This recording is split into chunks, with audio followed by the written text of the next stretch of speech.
morning and thank you for joining us here on Halton News. It's Thursday, June 18th, and I'm Jessica Kading. 11 more people in Halton have fully recovered from COVID-19, and that leaves us with 93 active cases in the region. 25 of those are in Burlington, 31 in Oakville, 26 in Milton, and 10 in Halton Hills. There's one additional case pending. We're waiting to find out which city or town that case is in so that we can list it here as well. A 23-year-old male is seriously injured and in hospital after a shooting in Burlington this morning. There was a heavy police presence around Woodward Drive near Walker's Line and New Street this morning, where the victim was shot multiple times. Police asked nearby residents to shelter in place while they searched for two suspects who had fled the scene. I spoke with Constable Ryan Anderson for those details. Shortly after 9 a.m.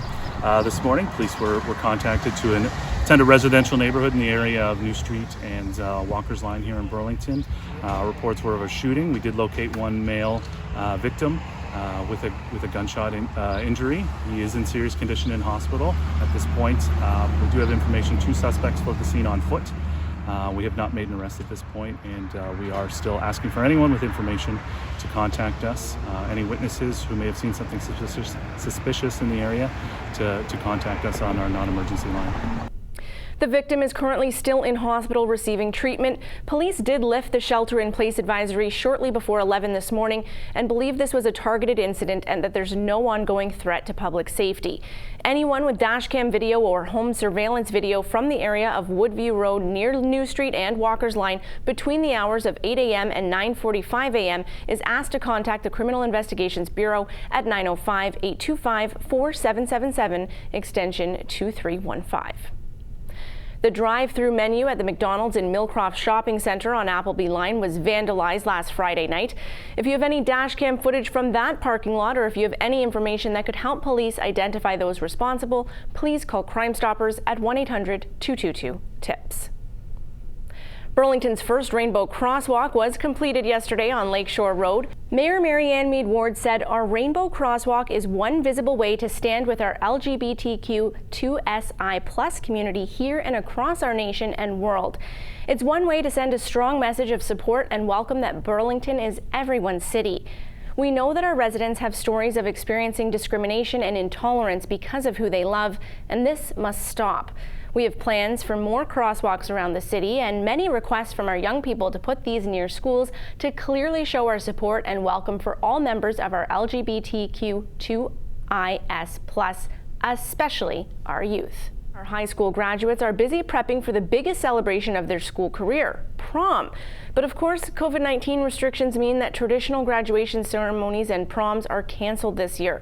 Although many schools are doing what they can to celebrate these students, one mom decided to take it a step further and push for one big virtual prom for students, not only across Ontario, but across the country. We spoke with Margaret Wallace Duffy, the host of Your TV's Better Together as One this morning, as she shares with us her plans for the event.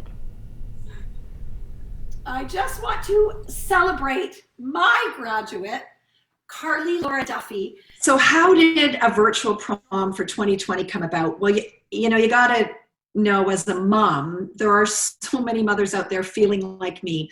My daughter Carly is graduating this year, and everybody looks forward to this rite of passage. Everybody looks forward to, you know, prom day. And my daughter bought her dress in January. She was so excited. And then all of a sudden on March 16th, everything stopped. And we clung on to hope that there would be some sort of celebration, and there isn't. And don't get me wrong, I'm so blessed that the schools are doing something. They're doing a virtual prom online, but that's not what these kids want. These kids want the community to be able to celebrate them. The kids want to get together, even if it's in smaller groups, with the kids they've gone to school with and celebrate this milestone. And so I lost sleep and tried to figure out how can we make a difference and celebrate this. And I'm the type of entrepreneur, go big or go home. And so it came to me one morning at about 3 a.m., recalling what we do for our frontline healthcare workers. At 7 o'clock at night, we'd come out and we'd clap our hands and bang pots and pans and celebrate and honor our healthcare workers. So I decided, along with our Better Together as One movement and our podcast and television show, that we were going to reach out to the province, to the Premier's office, and to municipalities across our country to declare a time and date for a virtual prom nationwide, where at 7 o'clock on a particular day and time, these graduates can come outside of their houses in their beautiful dresses, in their suits, and their communities can help celebrate them, because we believe we're better together as one. So the reason we were holding off and don't have a date right now is because we need to be safe. Without question, I don't want to see a spike in COVID numbers to make this happen, but we're thinking of doing this later in the summer. So we're just waiting to hear back from them. I'm hoping that will happen in the next few days. But I've also reached out to the municipalities, the mayor and town of Halton Hills, and in Burlington, and in city of Brampton. I've even gone as far as Napanee and Kingston. I've had people reaching out because I've been on social media talking about this. So I want to really encourage, and I want to hear your stories. Use the hashtag BTAS1 virtual prom. Share your stories, share your pictures of what you're going to do in your communities. Let's celebrate these graduates together. I may not be your friends at her prom, but I'm making her laugh. Hey, the time of my life, and I never felt this way before. Phase 2 of reopening the economy begins this Friday in Halton, and the town of Milton is ready with their temporary outdoor patio extension program. Since restaurants will only allow for outdoor dining, the town has created a seamless, easy and quick application and approval process so that restaurants can increase their outdoor capacity. At today's council meeting, the town temporarily waived fees associated with these seasonal patios, with the exception of the nominal fees that are legally required. To apply for a permit or for more information, please visit milton.ca. When moving out of a women's shelter or immigrating from another country, setting up a new home can come with a whole host of challenges. But Mary Dilly and Clinton Howell are doing their best to help with this new initiative. Nikki Wesley with more. The new Give to Live furniture project helps women and children leaving shelters and new refugee families furnish their first home. Co-founder Mary Dilly explains. Well, we find that the women that are leaving the shelters, most of the time they leave their homes with their suitcases and their children, and they leave everything behind. So then when they're ready to find a place to live, they move in and they don't have any furniture. We just donated to a woman last week. She was a single mom. She just moved out of a shelter with 4 children, and all she had in her apartment were 2 twin mattresses, not even twin beds, 2 twin mattresses. So these women and new refugee families, they come in and they're not carrying anything with them. They don't have a U-Haul coming in behind them, so they have nothing. Working with the Fresh Start Project and Halton Women's Place, Give to Live has already helped multiple families. Recently, they brought furniture for a refugee family and were invited back to visit. We brought in a massive TV. It's bigger than the TV in my house. And when the little boy first saw it, he started laughing and laughing and laughing. And then he started to cry. And I guess they'd never had a TV before. And of course, this TV is bigger than he is. So it really means a lot. And it's nice for us. It's nice for Clinton and I when we deliver things and then we go home and then we text each other at night and we say, can you imagine those kids are sleeping in beds tonight? They're not sleeping on the floor anymore. They've crawled into their own bed. After helping to haul all the furniture in himself, seeing the family in their home is very special for Howell. Yeah, they've got a place to sit now. They can watch some TV. They just, I can't even imagine not having those things. So it really feels good to see them enjoying and appreciating what they've got, and they really deserve a lot more. But where does all this free furniture come from? All of it is donations. It's the easiest thing to donate. I put a call out on Facebook and say, I need 3 beds, a couch, a TV stand, and a kitchen table and chairs. And I'm telling you that within 15 minutes, I've got it all. With donations pouring in, storage quickly became an issue. Co-founder Clinton Howell found the solution. We were donated a storage locker at Access Storage, a nice 10-foot by 20-foot locker, and it's been amazing. And I think it took us 3 days to get it filled. So we've got a full storage locker right now, and we've got some families coming up that need a bunch of furniture. Dilly shares her gratitude to all the people who brought donations on the day they opened the storage locker. And literally people are dropping things off to us and donating, and then people are saying, can I give more? Can I give more? The people in Burlington are saying. It's not just enough that they help us with what we're asking for, they want to help us with more. So thank you to the people of Burlington. Thank you so much. Reporting for Halton News, I'm Nikki Wesley. The Highway 403 and Highway 6 interchange is set to see some improvements in the future. The MTO has retained AECOM Canada to assess the infrastructure and suggest reasonable design alternatives for structural and operational improvements. The area under study includes Grindstone Creek westerly to Old Guelph Road on Highway 403 and from Highway 6 and Highway 403 interchange to Bruce Trail on Highway 6. This area has 14 bridges, 3 structural culverts, and 15 retaining walls. For those of you wanting more information about this study, which is expected to continue through October of 2022, there will be a public information session held virtually on Thursday, June 25th. You can submit your questions between 10 a.m. and 8 p.m. that day to have them answered by the end of that same day. In this week's edition of Conversations, a weekly webinar hosted by the Oakville Chamber of Commerce, members of the Oakville Festival of Film and Art discussed moving to a virtual platform in an industry struggling to cope with the pandemic. Tim Cadigan, the chair of the Oakville Chamber, learned that while the festival is pleased with their online ticket sales, others in the industry are wondering what things will look like when they get back into production. There is talk about going back into production soon. I've been asked about August. So for, smaller productions, I think these are going to be smaller crews. I'm imagining, I also work in the commercial space. And so my request is like a crew of under 10 and asking people to be tested beforehand and making sure we have proper PPE and that we observe proper distancing as much as possible. We're a pretty resilient industry, I find. People are problem solvers. We're looking for solutions. We all want to work. We all want to be able to continue because it's a big industry. It's a healthy industry. It's $1 billion industry. And certainly I think in Canada, we're better positioned than in the US to be able to go back into production. So, I'm excited about that. Kim's entry into the festival is called Queen of the Morning Calm, and it will premiere Thursday evening in a showing presented by Cogeco. Kim describes the film as a gritty story about a Toronto sex worker struggling to make a better life for herself and her daughter. I really wanted to highlight how cycles of poverty and abuse and neglect really engender continued cycles for people who are living on the fringes and who are marginalized.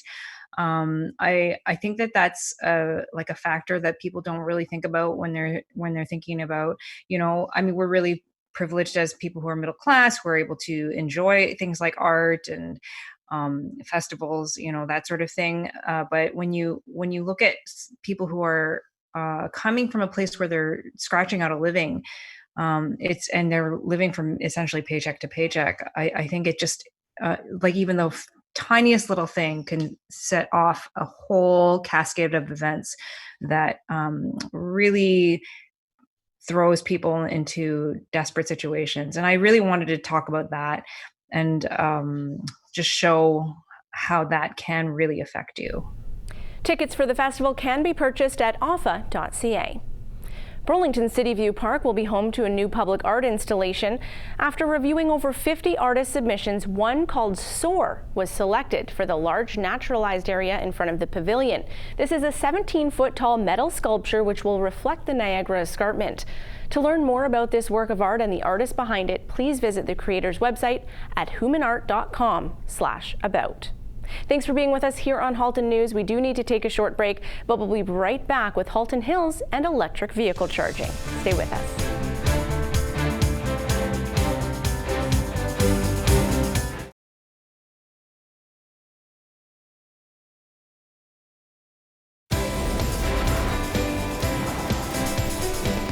Welcome back to Halton News. While COVID-19 has put a halt to many plans and programs, this pandemic isn't stopping Halton Hills from continuing their efforts to reduce greenhouse gas emissions. Melissa Candelaria had the chance to speak with the mayor about their new electric vehicle chargers. Take a look. Halton Hills has taken the next steps in battling climate change. Mayor Rick Burnett says new electric vehicle chargers have been installed at Town Hall. And it was put in by Southwest Energy, which is one of our companies, that a subsidiary of Halton Hills Hydro. So they installed it, and it's to encourage staff to get electric vehicles. The public can use it. It's not the first one we have, because we have EV charging stations over at our arenas, Georgetown and Acton. As a matter of fact, up to a few years ago, we had the largest EV charging stations in the GTA. We had I think it was 6 of them, 6 or 7 of them. So we were ahead of a lot of our neighboring communities. This is the latest move in the municipality's climate change plan. Burnett says their plan is to move the town's operations toward net zero carbon by 2030. We're going to be doing a lot of retrofitting. As a matter of fact, until the pandemic, unfortunately, we had something like $1.4 million put into this year's budget for retrofitting various buildings that we have to reduce our greenhouse gas emissions. Burnett does say, unfortunately, some of those funds might have to be redirected because of the COVID-19 pandemic, but he also says they will continue to work towards a greener future. We've been very active, proactive, I should say, very proactive on the climate change front. So this is just another small piece of the puzzle by putting an EV charging station. Reporting for Halton News, I'm Alyssa Candelaria.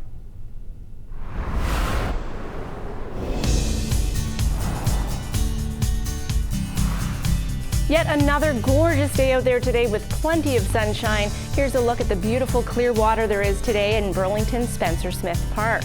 Taking a look now at our 5-day outlook, you can see that there is some rain ahead of us. But before we get to that, our high for Thursday will reach 28 degrees. Unless you're down by the lake, perhaps at Spencer Smith or Bronte Marina, it will be cooler there, only reaching a high of 23.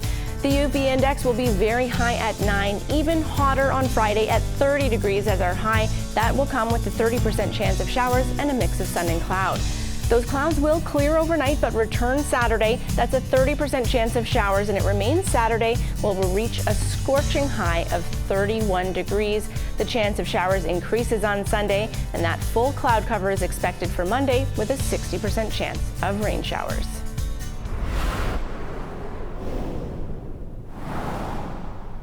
The Flamborough Chamber of Commerce, in collaboration with the Hamilton Technology Centre, is hosting a webinar presented by Lift Communications on a COVID-19 marketing playbook, how to make smart marketing decisions during challenging times.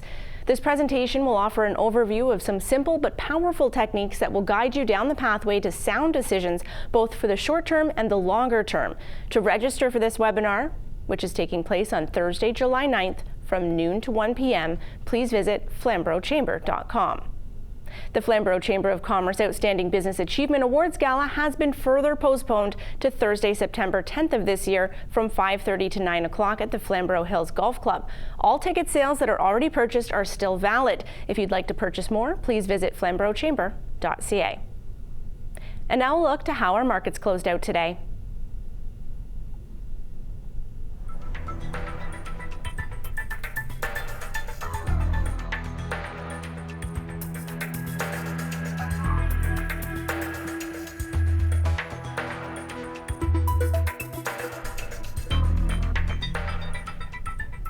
We do need to take another short break, but we'll be back with the Burlington Food Bank after this.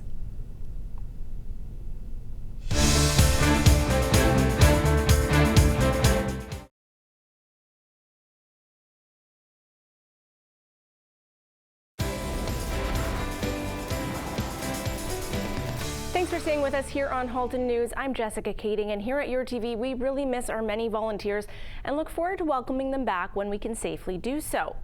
The Burlington Food Bank shares that sentiment. Here's a look. Hi, this is Robin Bailey, the Executive Director of the Burlington Food Bank.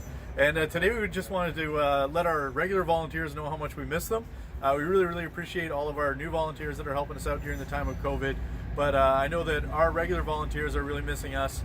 A few of them came out on Saturday to the Gift of Giving Back food drive, and I got to have some great conversations with them. And they miss each other, but they also really miss our clients and the people that regularly have to use us. So I thought I'd give you a quick glimpse into what we do on our normal days when we're open properly the way that we like to be. So if somebody was first coming in and looking for help, we actually sit down with them to do an interview with them and really try and figure out if we can guide them towards extra help beyond what we can offer them with food. And then our volunteers, when they actually take people through the food bank, they have those same conversations. They last, a shopping trip may take 20-30 minutes, and during that time they're helping them with their groceries, but also having great conversations and getting to know them. And that's really what our volunteers are missing. So we're missing our volunteers, and look forward to seeing you when things are better. And at the same time, we just want to thank the volunteers that are helping us out at this time as well. While Canada's largest Ribfest in Burlington has already been cancelled, as has the Oakville Ribfest event, Waterdown's O Canada Ribfest has decided to pivot into a virtual Ribfest so you can still enjoy those ribs while also supporting local restaurants. This virtual event will take place over the weekend on June 27th and 28th. Additionally, they will be live streaming live music by popular Ribfest performers. If you're a restaurant who wants to participate, it's not too late to get involved. For more information, please visit ocanadaRibfest.ca. Milton's Mayor Gord Krantz says while we can't safely gather in person this year for Canada Day, we can still celebrate our country as a community and remain connected online. Milton is taking their Canada Day celebrations virtual this year. Residents are encouraged to tune in to MyFM 101.3 at 11 a.m. to start off by singing the national anthem in unity. There will be a scavenger hunt, photo contest, games, surprise guests, and performances by local entertainers. You can join this online celebration on the town's Facebook and Twitter accounts. The YMCA of Oakville Wellness Product Drive is upcoming Thursday, June 18th. That's from 4 to 7 p.m. The goal is to assemble 300 wellness kits from the donated items that will be delivered to youth out of care, isolated seniors, individuals and families living in low-income neighborhoods, and homeless shelters. Items that they need include shampoo, conditioner, soap, toothpaste, masks, sanitizers, gloves, and deodorant. To donate, all you need to do is pull up into the designated contactless curbside drop-off area at the YMCA, pop open your trunk, stay in your vehicle, and a volunteer will retrieve the wellness products that you wish to donate and get them to those people in our community who need them most. I'd like to thank you so much for watching. If you'd like to see more content, please visit us online at yourtv.tv. We'd also love if you could follow us on social media. We're posting content all the time on Facebook, Instagram, and Twitter. You can find us at YourTV Halton. For Halton News, I'm Jessica Kading, and I thank you so much for watching.